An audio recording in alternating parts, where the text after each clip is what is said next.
ஸ்ரீபுரம் என்ற நகரத்தில் மிகப்பெரிய பெருமாள் கோவில் ஒன்று உள்ளது. இந்த கோவிலில் இருக்கும் பெருமாளை தரிசிப்பதற்காக வெளியூரில் இருந்தும் வெளிநாடுகளில் இருந்தும் தினமும் ஆயிரக்கணக்கான மக்கள் வந்து செல்வார்கள். அவ்வளவு சிறப்பு வாய்ந்த அந்த பெருமாள் கோவிலுக்கு அருகில் ராகவாச்சாரி என்பவன் மிகப்பெரிய ஹோட்டல் ஒன்றை நடத்தி வருகிறான். தீவிர பெருமாள் பக்தனான அவன் மிகப்பெரிய பேராசைக்காரனாகவும் இருந்தான். இதனால் அவனது ஹோட்டலில் விற்கப்படும் அனைத்து உணவுப் பொருட்களையுமே கொள்ளை லாபத்திற்கு விற்று கூடிய விரைவிலேயே மிகப்பெரிய பணக்காரனாக ராகவாச்சாரி மாறிவிடுகிறான்.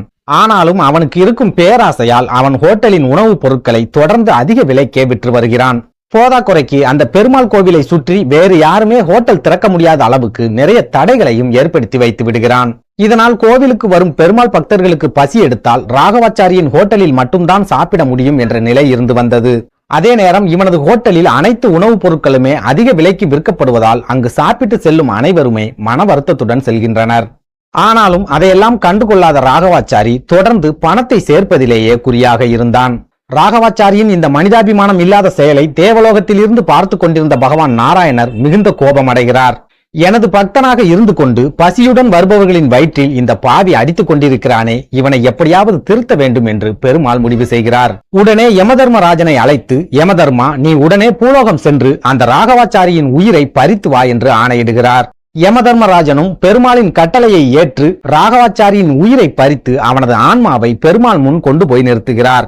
அப்போது நாராயணர் ராகவாச்சாரியை பார்த்து, பசியோடு வருபவர்களின் வயிற்றில் அடித்து பிழைக்கும் நீ எனது பக்தனாகவே இருந்தாலும் பூலோகத்தில் வாழும் தகுதியை இழந்துவிட்டாய். அதனால் உன்னை இப்போதே நரகத்தில் தள்ள ஆணையிடப் போகிறேன் என்று கூறுகிறார்.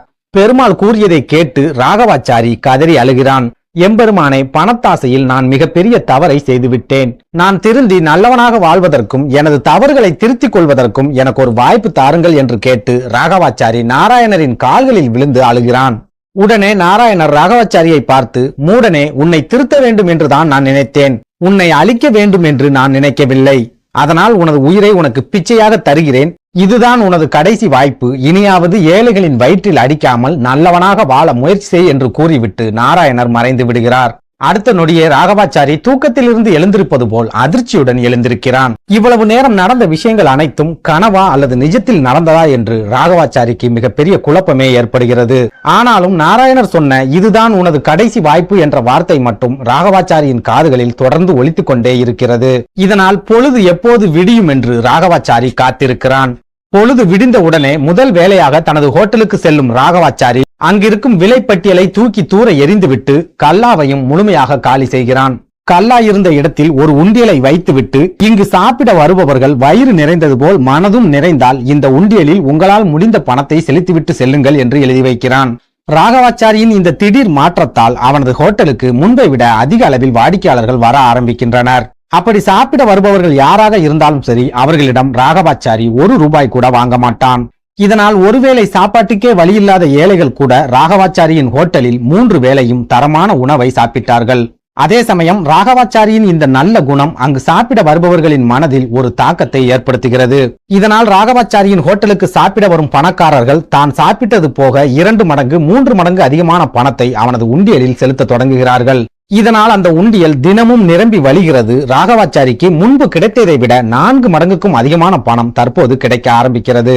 இதனால் அந்த பெருமாள் கோவிலை சுற்றி மேலும் 4 ஹோட்டல்களை ராகவாச்சாரி திறக்கிறான். ஆனால் எல்லா ஹோட்டல்களிலுமே பணம் வாங்கும் இடத்தில் ஒரு உண்டியலை மட்டுமே வைத்து விடுகிறான். இதன் மூலம் குறுகிய காலத்திலேயே ராகவாச்சாரிக்கு நிறைய லாபம் என்பது கிடைக்க ஆரம்பிக்கிறது. அந்த ஊரிலேயே மிகப்பெரிய செல்வந்தராக ராகவாச்சாரி மாறுகிறான். அப்பொழுதும் அவனது காதில் இதுதான் உனது கடைசி வாய்ப்பு என்ற நாராயணரின் வார்த்தை ஒலித்துக் கொண்டே இருக்கிறது. இதனால் தான் சம்பாதித்த பணத்தின் பெரும் பகுதியை ஏழைகளுக்காகவும் நல்ல காரியங்களுக்காகவும் ராகவாச்சாரி செலவு செய்ய ஆரம்பிக்கிறான்.